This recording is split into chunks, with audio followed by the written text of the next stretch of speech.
kaze nanone ni Basi Live TV. Uno mwe mwiza mumenyereye bageze bigana bitandukanye. Kumwe nanjye Dorothée Uwimpuhwe. Gira nti y'ubuzima kandi kwirinda biruta kwivuza. Turakomeje mu byigisho byacu byiza kandi nkomeje gushima buri umwe wese komeza kubana natwe, umuntu komeza kutwereka ko dushyigikiye, ukora like, ukora comments, gutubaza ibibazo, umuntu ukora share, rwose ni inkunga ikomeye muduhaye. Turakomeje mu byigisho byiza by'ubuzima. Tugiye kurebera hamwe ibintu birindwi ugomba kuvugaho oya buri gihe. Buriya abantu batazi kuvuga oya igihe cyose bagaragara nk'abanyantege nkeya. Buriya kwiga kuvuga oya mu gihe ari ngombwa bikongerera amanota ku bantu muri kumwe. Ubwo rero nahawe kugira ngo tubane nukuri nitutangirana tugasozanya na kugenda maramasa. Ibi bintu uko ari birindwi ugomba kuvugaho oya ni ibihe. Turifashisha igitangazamakuru cya relationdynamique.fr n'ikindi cyitwa mathieuderoche.com cyo kuwa 11 z'ukwa 10 2021. Ese kubera icyo ari ngombwa kuvuga oya? Buriya hari igihe uvuga yego mu bintu byose ukazavuga na yego ni ku bintu birimo bigushyira hasi. Reka twireberere hamwe rero ibyo bintu uko ari birindwi ugomba kwiga kuvugaho oya niba atari impano yawe cyangwa se atari ko usanzwe. Ikintu cya mbere ugomba kuvugaho oya n'ukugenda nk'abandi. Hari abantu benshi bamubana nabo muri groupe bagashaka ko umera nkabo, nyamara nta muntu ugera kure, nta muntu ugitera imbere mu gihe akunda kuba nk'abandi aho kugira ngo abe nkawe. Tuzi neza yuko abantu benshi hari systeme y'ubuzima uko ibintu bigomba kugenda. Umuntu aravuka, agakura, akajya mu ishuri, agashaka diplome, agashaka akazi, agashaka umugore cyangwa se umugabo, akabyara. Ubwo nyine ubuzima nuko nguko bwubatse. Ariko nyamara ibi byose niko abavandimwe, ababyeyi bajya batubwira ngo dukore iki kintu, ariko wowe ushobora kuba wabihindura. Niba ushobora kubihindura ukaba wowe, aho kugira ngo uhere hasi ugahera hejuru, nabyo byagufasha. Ubwo rero inshuti zanjye, kwirinda biruta kwivuza. Nushaka kubona ibyo abandi badafite cyangwa batabonye, nuko ukora ibyo bo badakora. Abantu rero muri kumwe mu kigare bagushuka ngo kora ibi ngibi, ugendana n'abantu bafite imico mibi, abantu baba basinzi, abantu baba basambanyi, mbese bakagutoza kugenda nkabo. Buriya kugenda nk'abandi ingendo y'undi iravuna. Ba wowe ubundi ukore nkawe. Jya witoza kuvuga oya ku kintu gituma utaba wowe, ku kintu gituma uba nk'abandi kandi mukuri mu mutima wawe bitagufashaho. Ikintu cya kabiri ni ukwivugaho ibibi. Hari abantu uyu munsi ndi mubi, maese nta kintu nshoboye, nta kintu nzi. Buri ibintu byose wivugaho uko byamera kose ubabyo. Ni ngombwa rero yuko ugomba kwitoza kuvuga oya ku kintu cyose cyatuma utivugaho ibyiza. Ibyo uvuga uhinduka byo, bihinduka ubuzima bwawe. Ikintu cyose ushaka kubaho mu buzima cyangwa kuba cyo mu buzima, iyo ukunda kukivuga cyane kirageraho kikaba, bitinde bitebuke biraba. Rero iyo ukunda kwivugaho ibibi, cyo twise loi d'attraction cyangwa se law of attraction, hari ibintu byinshi bagenda bigishamo. Akenshi ikintu cyose wivuzeho kiraba. Ni ngombwa rero kuvuga oya ku bintu byose bibi waba wivugaho. Uyu munsi iga kuvuga ibyiza ku buzima bwawe, iyaturireho ibintu byiza. Ibyo bintu byiza rero nubyiyaturaho nawe bizakugeraho. Uyu munsi hari ababyeyi bakunda kuvuga ibintu bibi, baganya, bafite amaganya menshi mu rugo, bukene, mbese nta kigenda, bigatuma n'abana babo bakura ari ba nta kigenda. Igihe cyose uvuga ko ibintu byose bitagenda, n'ubundi koko urimo kubikurura ngo bye kutagenda. Ni ngombwa rero ko witoza kuba umuntu uhora unyuzwe. Utuntu twose tukubaho mu buzima, ibintu byose wakira mu buzima, nyurwa nabyo, ubundi wige gushima. Ikintu cya gatatu rero, ikintu ugomba kuvugaho oya cya gatatu, nzabikora ejo, nzagenda ejo, mbese projet zose ufite uteganya gukora ukazishyira ejo. Ukavuga uti ntago ndabona amafaranga ahagije, ntago ndarangiza kwiga, ntago ndabona umuntu mfasha. Ibyo bintu byose rero ni ibintu bigusubiza hasi, bigushyira hasi. Vuga oya ku kintu cyose kigukerereza.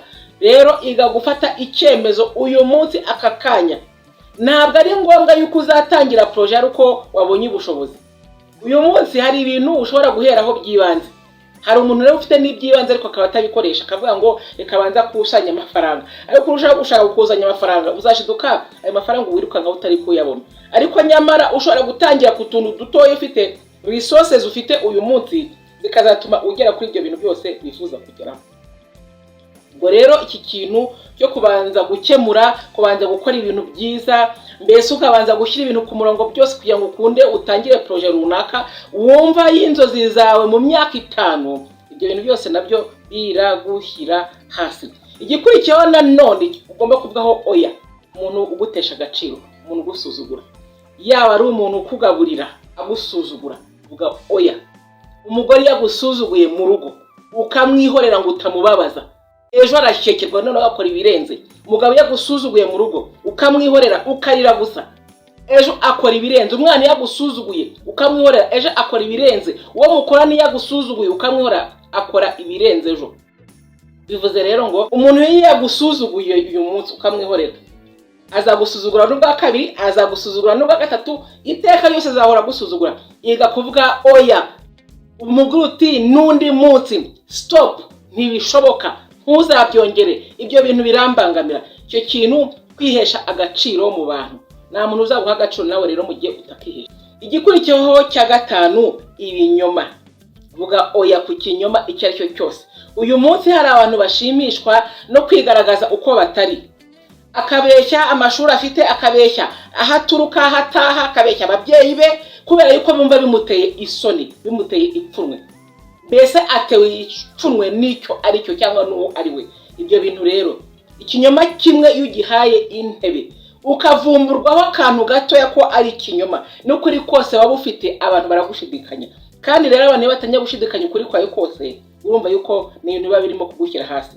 Iga gukunda uwo uri we, iga gukunda icyo uri cyo, iga gukunda aho ukomoka, iga gukunda abantu bo mu muryango, ubagirire, ube proud yabo, uterwa ishema nuko bameze. Ahubwo niba bitaguteye ishema, uharanire kuca uwo murunga cyangwa se icyo kiziriko kituma umuba uko nguko wowe bice nyine.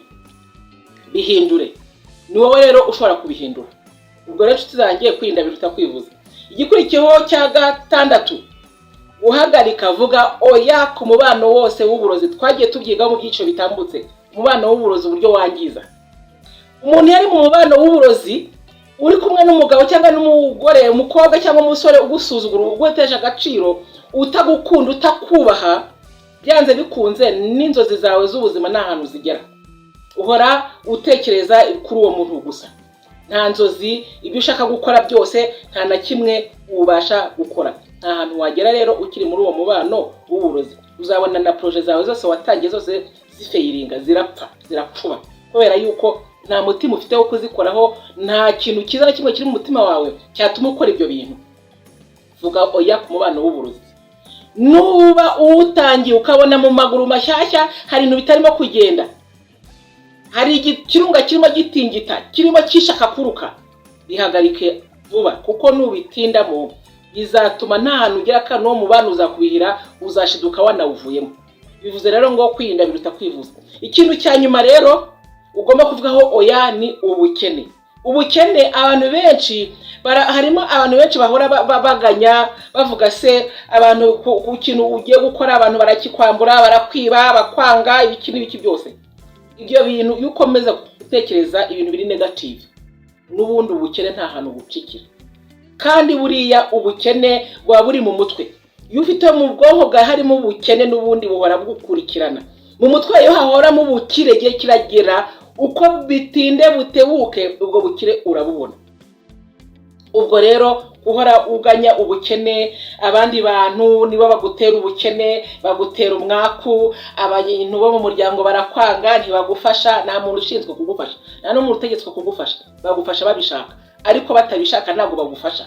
Ubwo rero akimuhana kazi imburihise, banza utekereze neza yuko ubukene ubushobozi bwo kubuvamo burahari.